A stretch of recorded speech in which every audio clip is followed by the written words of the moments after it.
soir, bienvenue à cette séance de ce soir d'études bibliques. Je vous souhaite bonne participation et bonne écoute. Nous saluons Frère Frédéric. Frère Frédéric, bonsoir et tu as l'antenne. Oui, bonne soirée à tous nos amis qui sont loin, ceux qui sont dans d'autres pays et qui nous suivent à travers les réseaux sociaux. Nous les accueillons dans les beaux noms et précieux de notre Seigneur Jésus-Christ. Ce soir, nous allons continuer l'étude biblique sur les thèmes, les fiançailles, le mariage et la famille. Et notre texte de base, c'est 1 Corinthiens chapitre 7.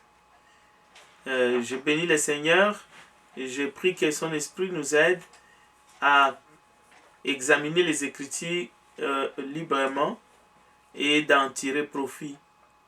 Alors, déjà, à partir du verset 17, comme vous pouvez le remarquer, le Seigneur parle à travers justement son apôtre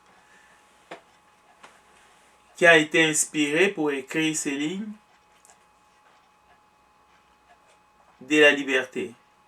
Donc, ces sujets, souvent, on fait appel à notre liberté. Mais, on trouve des conseils entre le verset 17 jusqu'au verset 25. On parle de la liberté, mais on va analyser ça d'une manière, c'est-à-dire, il y a un contexte, parce qu'il est question de l'esclave, il est question de circoncis, des incirconcis. Par exemple, au verset 21, as-tu été appelé étant esclave, ne t'en inquiète pas. Mais si tu peux devenir libre, profites-en. Car l'esclave qui a été appelé dans le Seigneur est un affranchi du Seigneur. De même que l'homme libre qui a été appelé est un esclave de Christ. Donc il y a un contexte justement de cette liberté. Mais la liberté est un grand thème justement dans l'évangile de Christ. Parce que le Seigneur nous a appelés à la liberté. Et nous ne devons pas redevenir esclaves des hommes. Donc nous allons aborder ce thème de liberté selon les Écritures. Et d'ailleurs Paul en parle dans 1 Corinthiens chapitre 10. Et nous allons voir ça le dimanche parce que ça prend vraiment une étude pour essayer de regarder tout cela. Et parfois, il est même question d'être libre par rapport justement aux lois qui touchaient les interdictions par rapport aux aliments. Il y a des aliments qu'on devrait manger, d'autres qu'on ne devrait pas manger, mais en Christ, dans la Nouvelle Alliance, il y a cette liberté et même cette conclusion qui dit tout est permis, mais tout n'édifie pas. Donc nous allons regarder ça dans ces contextes-là. Alors aujourd'hui, j'appelle un frère ou une sœur qui peut nous aider dans la lecture. Nous allons lire 1 Corinthiens chapitre 17 à partir du verset 26 jusqu'au verset 31. C'est là que nous allons nous concentrer dans l'étude de ce soir pour terminer cette partie justement dans le cadre de fiançailles et de mariage, parce qu'il y a des difficultés parfois qui poussent certains à revendiquer les droits de se séparer et même de divorcer. Alors nous allons voir si les Écritures permettent ces genres de comportements. Lisons 1 Corinthiens 7, versets 26 à 31.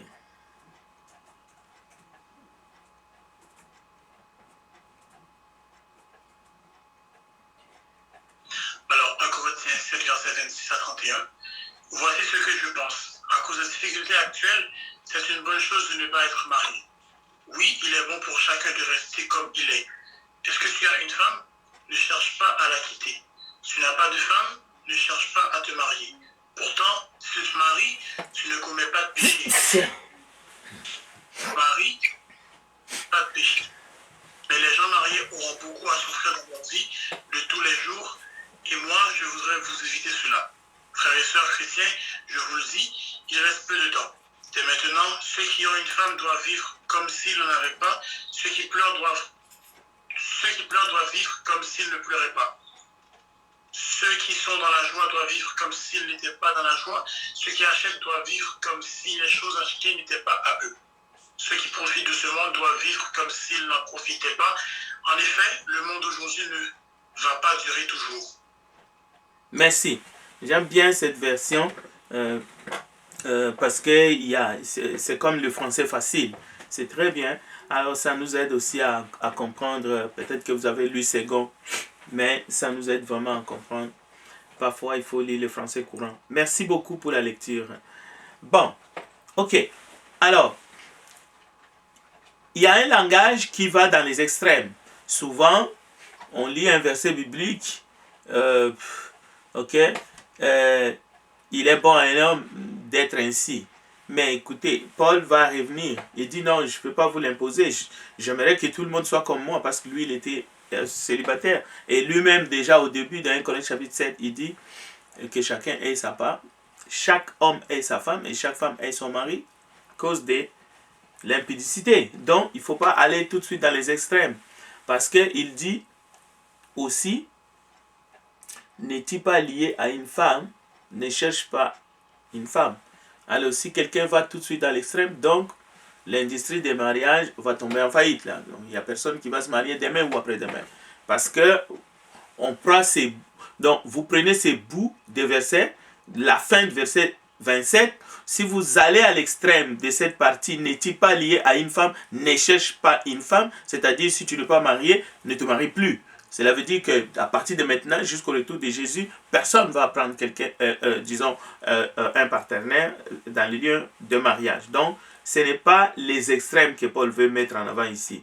Paul est en train de montrer des principes qu'il aurait aimé dans les contextes des temps difficiles qui étaient devant justement les chrétiens au 1er siècle. Ça aurait été mieux. C'est comme les femmes qui étaient enceintes en ces moments-là. Et d'ailleurs, notre sœur Anne a déjà posé une question. Là-dessus, on a essayé d'aborder. Alors, allons-y maintenant dans les problèmes qu'on peut se retrouver dans les couples ou même dans les fiançailles. Parce qu'il y a des gens qui sont fiancés et puis, tout d'un coup, ça tombe. Okay? Alors, la meilleure façon d'expliquer ça, c'est d'essayer de regarder les Écritures de Genèse à Apocalypse. Alors, dans Genèse chapitre 3, verset 16, je vais expliquer quelques principes fondamentaux dans la doctrine et on peut les trouver même dans les temps de patriarche ou dans les temps mosaïques et nous allons revenir justement dans l'ère de la grâce que nous sommes. Genèse chapitre 3, verset 16, il est dit à la femme ceci, et c'est dans le contexte de la chute. Souvent, ces textes-là sont tordus. On va essayer d'aller tirer des principes que Dieu a donnés et qui traversent tous les âges. Dieu dit à la femme, à cause de ce qui s'est passé, donc de la chute, Dieu commence d'abord à parler disons, il a commencé c'est comme il est en train de dire à chacun pourquoi est-ce que c'est arrivé. Alors, il dit à la femme au verset 5, « J'augmenterai la souffrance de tes grossesses.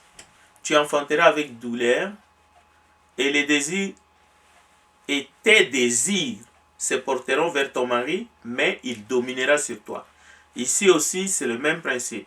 Vous prenez le bout de ce texte et surtout à la fin, mais il dominera sur toi. Vous pouvez extrapoler, aller à l'extrême et même tordre les sens. C'est comme si Dieu vient de donner à l'homme l'aval, le droit de dominer à la femme. Ce n'est pas l'esprit du texte, ce n'est pas non plus la manière de tirer profit de la parole qui sort de la bouche de Dieu. Au contraire, c'est pervertir les Écritures. Ici, il ne faut pas penser que Dieu vient de donner à l'homme une sorte de carte blanche que l'homme doit dominer sa femme. Non, ce n'était pas ça. Nous sommes dans le contexte de la chute. Dieu est en train de montrer comment les choses vont se compliquer, comment est-ce que la mort va venir, comment est-ce que même l'homme devra tirer profit de tout ce qu'il avait aisément par un travail, un labeur dur, par la sueur de son front, ainsi de suite. Alors, nous devons comprendre que même lorsque Dieu va dire à l'homme aussi beaucoup de choses. Nous pouvons les lire à partir des versets 17-18. J'aimerais bien qu'on les lit quand même pour qu'on essaie de compléter l'information. Genèse chapitre 3, lisons à partir des versets 17. On va descendre un peu jusqu'à 18, jusqu'à ce que je vous dis d'arrêter. Pour essayer de compléter l'information, ça va être correct. Je demande à quelqu'un de les lire, s'il vous plaît. Et dit à l'homme, puisque tu as écouté la voix de la femme, et tu as mangé de l'arbre au sujet duquel je t'avais donné cet ordre. Je n'en mangerai point, le sol sera maudit à cause de toi. C'est à force de peine que tu en tireras la nourriture tous les jours de ta vie, et tu produis des épis et des ronces, et tu mangeras de l'herbe des champs. C'est à la sueur de ton visage que tu mangeras du pain, jusqu'à ce que tu retires dans la terre d'où tu as été pris, car tu es poussière, et tu retourneras de la poussière. Adam donna à sa femme le nom d'Ève, car elle a été la mère de tous les vivants. L'Éternel Dieu fit à Adam et à sa femme des habits de peau, et il les a revêtis. L'Éternel Dieu dit, voici l'homme est devenu comme l'un de vous, pour la connaissance du bien et du mal. Ok. Et empêcherons donc le Dieu maintenant, tu as mangé sa main, tu as mangé sa main de prendre de l'arbre de vie. C'est bien, Serran. C'est correct. Merci. De manger et de vivre éternellement. Et l'Éternel Dieu, Ok, Serran, c'est correct. du jardin. C'est correct, Serran. Merci. Ok. Ouais, merci beaucoup. Merci. Merci pour la lecture. Ok. Bon. Merci. Ok, revenons maintenant à notre texte. Vous voyez que même à l'homme, lorsqu'il est dit tu es poussière, tu retourneras dans la poussière, un rédempteur va venir. Donc, si vous allez à l'extrême, ben ok, parce que tu as écouté la voix de ta femme, donc tu vas mourir, tu es poussière, tu retourneras dans la poussière. C'est comme la perdition éternelle. Non, ce n'est pas la perdition éternelle parce qu'un rédempteur viendra. Donc, il y a la mort physique, d'accord, mais il y a la résurrection. Il y a la résurrection et même il y a la promesse de la vie éternelle. Donc, c'est le même principe avec l'idée que Dieu dit à la femme, tes désirs se porteront sur ton mari, mais il dominera sur toi. Mais ce n'est pas que Dieu met la femme en position d'esclave par rapport à son mari. Parce que vous savez, les termes de domination, ça veut dire domination. Ça ne veut pas dire autre chose. C'est le même terme dans les pratiques, dans la pratique de l'esclavage. Donc, cela veut dire que le maître domine son esclave. Alors, il ne faut pas tomber dans ces pièges, bien sûr, entre l'homme et la femme, comme entre justement la femme et les serpents. Il y a eu inimitié. Alors, c'est un petit peu l'image de cette inimitié entre la femme et les serpents que Dieu est en train de dire à la femme, écoutez, étant donné que tu as fait ce que tu as fait, tes désirs se porteront vers ton mari, mais lui, il te dominera. Mais ce n'est pas un standing ou une manière de vivre qu'il faut instaurer dans les couples où l'homme dit, les Écritures disent que moi je dois dominer sur toi. Ça, c'est la perversion. Bon. Dégageons encore d'autres principes. Alors, entre l'homme et la femme, que ce soit dans le fiançailles, dans les couples et dans les mariages, il y a les rôles. Il y a des rôles que Dieu a consignés, a donnés à l'un et à l'autre. Et d'ailleurs, déjà dans la création, c'est deux êtres qui sont qui sont égaux, différents, mais qui se complètent. Donc, ils sont interdépendants. Mais souvent, c'est vraiment très pénible d'accepter sa place ou d'accepter le rôle de l'un et l'autre. Alors, ce qui aurait été préférable, parce que Dieu dénonce où va aller le désir de la femme, mais l'idéal avant la chute, il aurait été mieux que le désir de la femme ne se porte pas sur son mari, afin que celui-ci domine sur lui, comme Dieu le dit. Non, il aurait été mieux que le désir de la femme, elle le présente à son Créateur, que le désir de la femme se porte au Créateur. En d'autres termes, la femme devrait, même si il a été créé pour aider l'homme, mais son Créateur, c'est quand même l'Éternel. La femme d'aujourd'hui, comme la femme au 1er siècle, aurait fait mieux de présenter ou de se confier à l'Éternel. Et d'ailleurs, c'est la meilleure façon même dans les couples ou pendant les fiançailles, dans la famille. Mais chacun devrait accepter sa place. Mais aujourd'hui, vous avez remarqué que il y a ces mouvements où, par exemple, pas toutes les femmes, mais certaines femmes veulent plutôt jouer le rôle des hommes. Tout comme on trouve des hommes qui veulent plus même être des femmes. C'est pour cela qu'aujourd'hui, il y a ces trafics où les gens veulent même changer de sexe. Parce que on n'est pas content de ce qu'on est. La femme envie la position de l'homme et finalement la femme veut devenir l'homme. Et ça, c'est aussi la perversion. Et vous savez, c'est le plus grand péché de ces mouvements des féministes parce que ils veulent que les femmes deviennent des hommes tout simplement. C'est-à-dire que c'est un combat, pas un combat d'égalité des salaires qui est juste, un combat des droits des uns et des autres. C'est tout à fait normal parce que nous sommes tous des créatures de Dieu. Mais physiologiquement, sentimentalement, physiquement, la femme n'est pas l'homme comme l'homme n'est pas la femme. Nous ne sommes pas les mêmes. Nous sommes différents. Il y a des domaines où la femme est capable à 100% et où l'homme est vraiment à 0 sur 100. Et il y a des domaines aussi où l'homme est capable à 100% et où la femme est 0 sur 100. Par exemple, la femme peut porter le bébé pendant 9 mois, l'homme ne peut pas.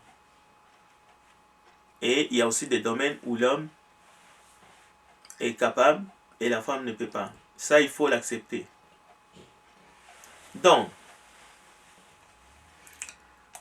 Psaume 37, verset 4 à 5, pour essayer de donner un sens à ces paroles. Écoutez, ça s'adresse à l'homme et à la femme. Fais de l'Éternel tes délices et il te donnera ce que ton cœur désire. Recommande ton sort à l'Éternel, mets ta confiance en lui et il agira. Alors pourquoi est-ce que les désirs de la femme se porteront à son mari? Pour qu'elle soit dominée. Ça n'a aucun sens. Parce que les textes, depuis, déclarent qu'il faut faire de l'Éternel notre délice, homme ou femme. Et surtout, les désirs de notre cœur. Nous devons aller avec ça vers l'Éternel.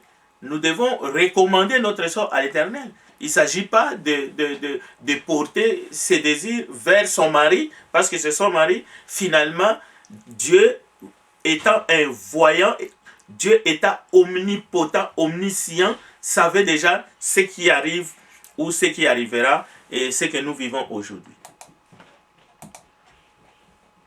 Vous allez comprendre que cette partie de l'étude, je l'intitule « Demeurer attaché au Seigneur sans distraction ».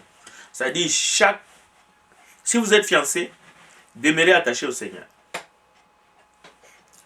Ne visualisez pas que vous venez de trouver un être à qui vous allez vous attacher et votre vie sera conditionnée par rapport à lui. Non, ce n'est pas ça la vie des couples. La vie des couples, c'est une vie où on sera ensemble, on va vivre ensemble, on va fonder une famille ensemble, mais demeurez attachés au Seigneur sans distraction. Parce que dès que vous serez distrait, vous allez voir ce qui va arriver. Ou bien, si vous ne vous attachez pas au Seigneur, vous allez voir, même la fiançaille peut être brisée. Comme les couples se brisent aujourd'hui et la famille aussi éclate.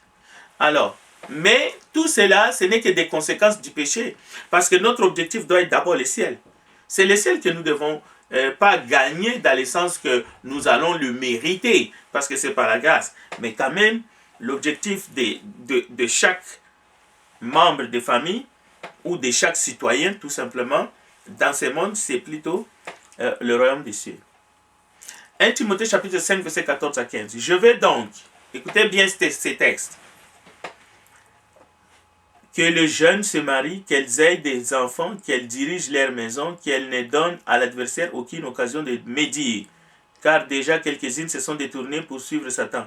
Quand on lit ces textes, lorsqu'on arrive qu'elles dirigent leur maison, quelle est la compréhension des hommes qui pensent qu'ils ont le monopole dans la famille et qu'ils doivent dominer leurs femmes? Ou l'homme qui croit qu'il doit dominer sa fiancée dès le début pour que les choses ne puissent pas virer autrement. Il doit contrôler la situation. Alors, le texte biblique ici est clair. Le texte biblique donne le rôle de diriger la famille à elles. Ce n'est pas ils. Elles doivent diriger leur maison. Il ne s'agit pas de diriger son homme, ou bien son fiancé, ou bien son mari. Non. Diriger la maison. Or, la maison, ce n'est pas les ustensiles, les cuillères, les fourchettes, les verres, les choses que vous avez. Non, non, non, ce n'est pas toutes ces choses-là. C'est une fausse interprétation. Ce n'est pas la poulailler qui est derrière la maison. Non, ce n'est pas ça. La maison, ici, ce sont les éléments qui composent la famille. Et c'est la femme qui doit diriger cette maison, qui doit bâtir la maison. Et le texte est là, 1 Timothée chapitre 5, verset 14 à 15. Maintenant, toutes ces choses-là, toutes ces belles paroles, ne vaut absolument rien si on ne construit pas d'abord, si on ne passe pas par les fiançailles et par les liens du mariage. Toutes les inventions des familles monoparentales, toutes ces choses-là, c'est la perversion. Alors, jusqu'où va l'engagement du mariage? Jusqu'où? La réponse est simple. Il suffit d'aller aux noces. Vous n'allez pas à Cana, c'est sûr, mais partout où il y a les noces, allez-y, vous allez entendre jusqu'où l'engagement du mariage va. Maintenant, la question, est-ce que c'est un mensonge? Est-ce que tout ce que nous attendons, là où on est en train de se réjouir parce que deux familles sont contents, parce que leurs enfants se sont rencontrés et s'unissent dans les liens de mariage, tout ce qui est dit, même par les officiants, par les autorités civiles et par des célébrants, des responsables des communautés religieuses, ce n'est que des mensonges. Non, qui peut croire ça? Écoutez, l'engagement du mariage va jusqu'à la mort et même au-delà. Okay? Alors, affirmer que l'infidélité brise les liens du mariage, c'est de la perversion. C'est une mauvaise lecture. C'est comme dire, écoutez, on s'est trompé l'un l'autre le jour de notre mariage devant nos familles respectives, devant le prêtre. Hein? Le prêtre ici, il faut pas voir, pas le prêtre catholique, il faut vraiment voir le prêtre, mais dans les sacerdoces royales. Parce que nous ne prêchons pas disons les dénominations. Ok? Devant toute la famille, devant tous les convives et devant les prêtres, mais dans les sacerdoces royales, ce n'était que des mensonges. Que nous sommes unis jusqu'à temps que la mort nous sépare, dans les pires comme dans les bons moments. On va chérir l'autre. Non, c'est pas vrai. C'est plutôt lorsque nous lisons les textes que l'infidélité détruit le mariage. C'est là que nous mentons. C'est là que nous cherchons la facilité. C'est là que nous démontrons que nous sommes seulement des hommes charnels. Nous sommes trop attachés à la chair. Ce qui compte pour nous, c'est le corps. Et nous ne connaissons pas non plus les vertus telles que le pardon et tout. Mais nous ne voulons pas dire qu'il n'y a pas la souffrance. Il y a la souffrance. Parce que quelqu'un peut t'abandonner complètement et il va avec un autre. Mais vous devez vivre ces moments-là. Vous devez rester fidèle à Dieu. C'est pour cela qu'il est dit dans notre relation avec Dieu, quand nous sommes infidèles, lui, Dieu demeure fidèle. Le Seigneur est fidèle.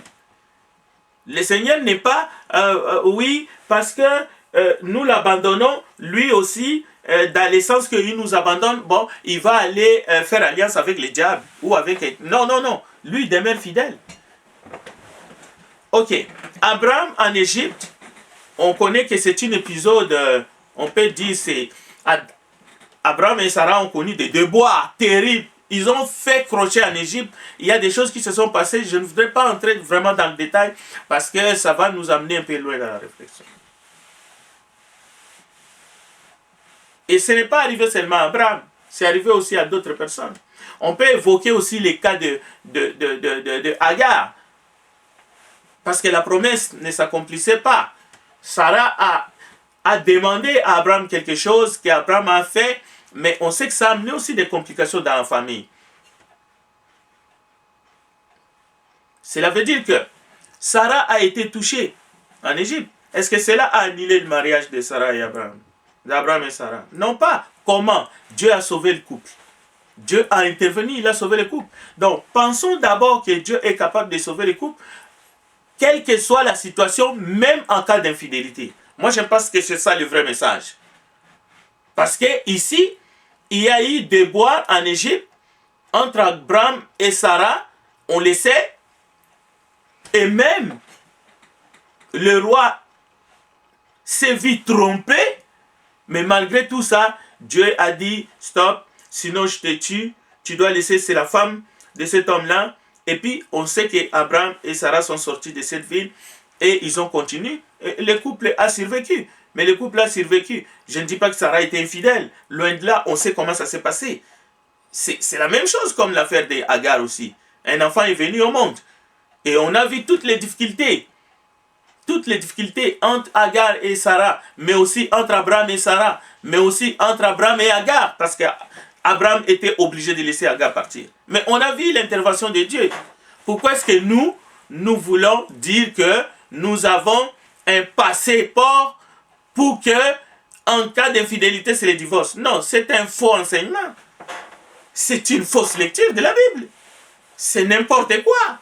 Surtout que il y a des cas, c'est à cas par cas. Il y a des gens qui ont institutionnalisé les divorces, qui ont institutionnalisé les problèmes des couples, comme si ça se passe la même chose dans tous les couples. Quand il y a infidélité, c'est toujours la même chose. Mais dans un couple, un mari peut sortir les fusils. Ça ne veut pas dire que dans tous les couples, les maris ont sorti les fusils pour chercher à battre leurs femmes. C'est quoi cette folie-là? Pour justifier toujours les divorces. Mais là où il y a les fusils, il y a l'État, on a sorti les fusils, il faut chercher la protection et il faut se mettre à l'abri. Ça c'est clair et net. Mais ne parlez pas des divorces. Parce que la mort va intervenir d'une manière ou d'une autre. Bon, même ceux qui ne croient pas à la Bible utilisent la parole de Dieu et pensent que la Bible autorise les divorces. Tout comme la Bible, ils pensent aussi abusivement que la Bible autorise la polygamie ou la Bible autorise l'avortement. Non, il n'y a aucune écriture qui autorise ces choses-là. C'est tout simplement la perversion qui amène tout ça.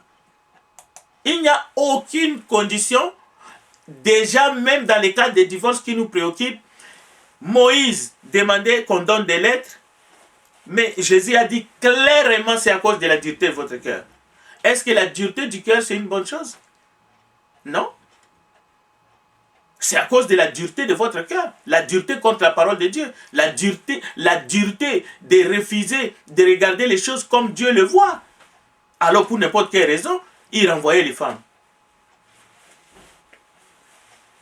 Rien n'autorise l'euthanasie, parce que la parole de Dieu est immuable. Alors, il ne faut pas croire ce que la Bible ne dit pas. Il ne faut pas faire dire à la Bible ce que la Bible ne dit pas. Écoutez, toutes les femmes répudiées en Israël au temps de Jésus-Christ, sous la loi, on leur donnait une lettre de divorce. C'est comme ça que Moïse a stipulé, à la main. Mais il y a d'autres qui ne recevaient même pas cette lettre de divorce. Parce qu'avant que Moïse prescrit ça, le peuple répudiait. Et parfois, il retournait aller chercher ces femmes répudiées-là, lorsque quelqu'un d'autre s'intéressait à eux. C'était pour cette raison qu'il fallait donner la lettre de divorce. C'est ça, c'est à cela que Jésus faisait allusion. Moïse avait prescrit, par contre, toujours dans la loi, écoutez bien, de lapider ceux qui commettaient l'infidélité, homme ou femme, en Israël. Maintenant, comprenez bien, comment pouvait-on remettre une lettre de divorce à une femme qui a commis l'infidélité en Israël, alors que la loi était prescrite qu'il fallait lapider de telles femmes, y compris l'homme avec qui ils ont commis. Ça, c'était pour ôter le mal parmi les peuples. Alors, vous comprenez que la lettre de divorce qu'on remettait aux femmes qui n'avaient pas commis l'infidélité, qui n'avaient pas commis l'acte, donc l'infidélité, mais pour d'autres raisons, qui n'étaient autres que l'infidélité, alors ces femmes-là avaient la lettre et pouvaient justifier qu'elles étaient répudiées par tel homme ou par tel homme, pour d'autres raisons. Par exemple, la honte ou quelque chose comme ça qui était honteux, ainsi de suite. Mais pour l'infidélité, c'était la lapidation. Vous allez voir les textes. Alors, comment est-ce que infidélité en Israël, c'était la lapidation dans la loi, et tout d'un coup, paf, on va remettre la lettre de divorce. Non, Jésus a amené au bout ses interlocuteurs, qui sont venus les piéger, sauf pour infidélité. C'est lui qui répudie sa femme, sauf pour infidélité, et en épouse une autre, commet l'adultère. Mais au 1er siècle, sous la loi, Jésus est sous la loi. En cas d'infidélité, la loi était claire. C'était pour mettre ces interlocuteurs au pied du mur. Vous comprenez, le texte est là. D'ailleurs, on va lire les textes. Okay? Jésus amenait les gens devant une impasse, devant les précipices, parce qu'ils sont venus les piéger. Parce qu'il avait la dureté du cœur. C'est ça que Jésus dit. Maintenant, allez cueillir cette information pour instituer les divorces dans l'ère des grâces, dans la nouvelle alliance. C'est vraiment malheureux. C'est déchirer 1 Corinthiens chapitre 7 et plusieurs autres textes dans le Nouveau Testament. Lévitique chapitre 20 verset 10. Si un homme commet un adultère avec une femme mariée, s'il commet un adultère avec la femme de son prochain, l'homme et la femme adultère seront punis de mort. Où est maintenant les sauf pour infidélité? Parce que ils sont morts. Ils sont morts. Et d'ailleurs, Jésus dira, si quelqu'un marie une femme répudiée, c'était aussi une interdiction. C'est pour cela les pharisiens, lorsqu'ils ont écouté, ils ont dit dans Matthieu 19, verset 3, ses disciples lui dirent, si telle est la condition de l'homme à l'égard de la femme, il n'est pas avantagé de se marier. Est-ce que nous avons compris véritablement ces paroles des disciples? Pourquoi les disciples auraient pu dire quelque chose comme ça à Jésus si Jésus venait d'écrire une loi facile qui était à l'avantage des disciples, qui était à l'avantage de chrétiens et de chrétiennes? Pourquoi les disciples dirent à Jésus,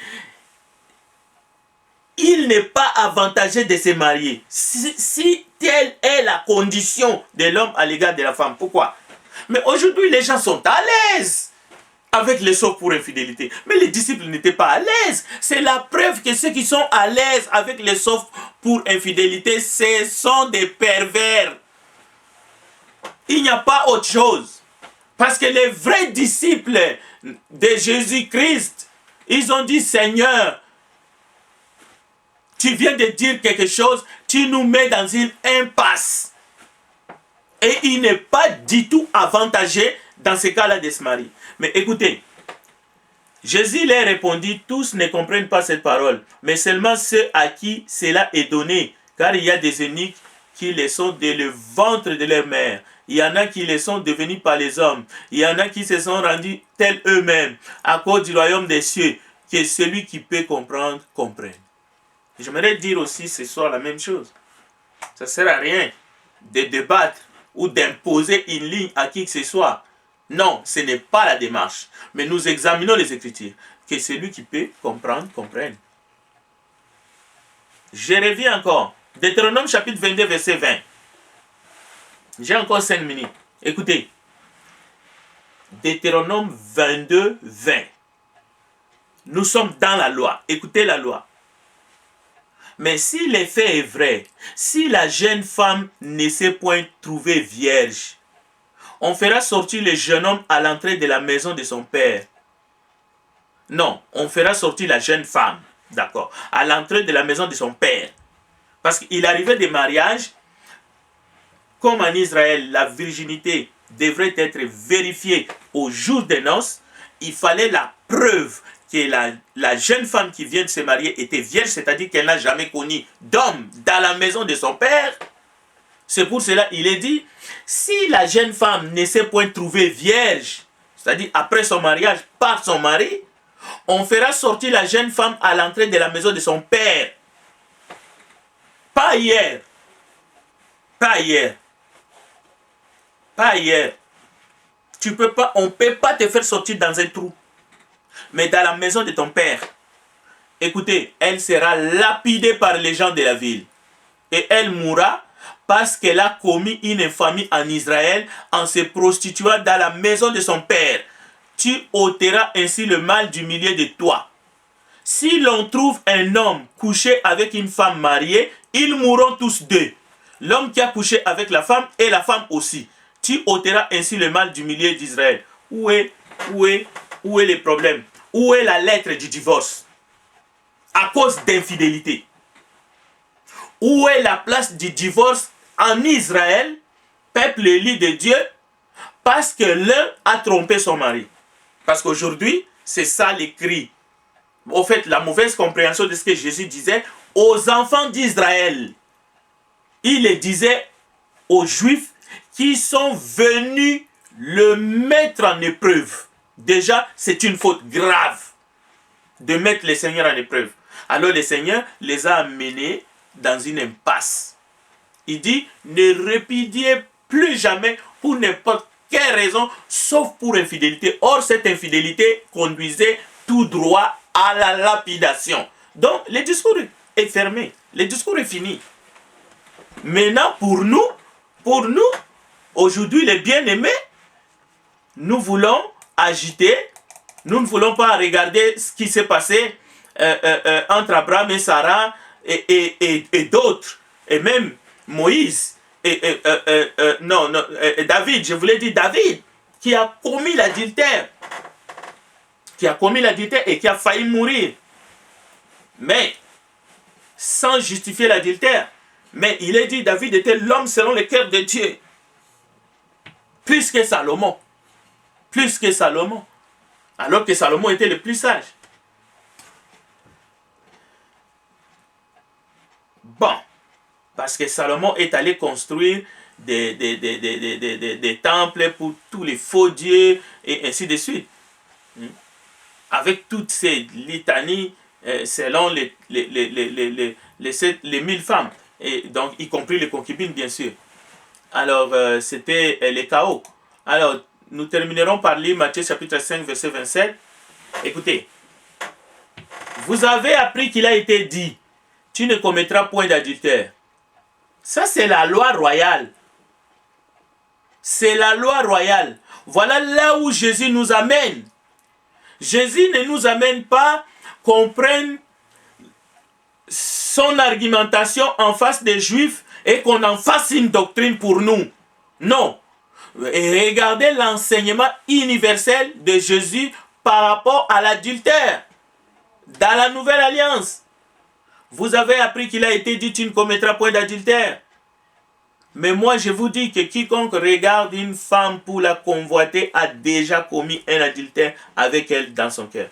Est-ce que Jésus dit qu'il faut lapider la personne? Jésus ne dit pas que c'est lui qui a commis l'adultère dans son cœur parce qu'il a regardé, mais de manière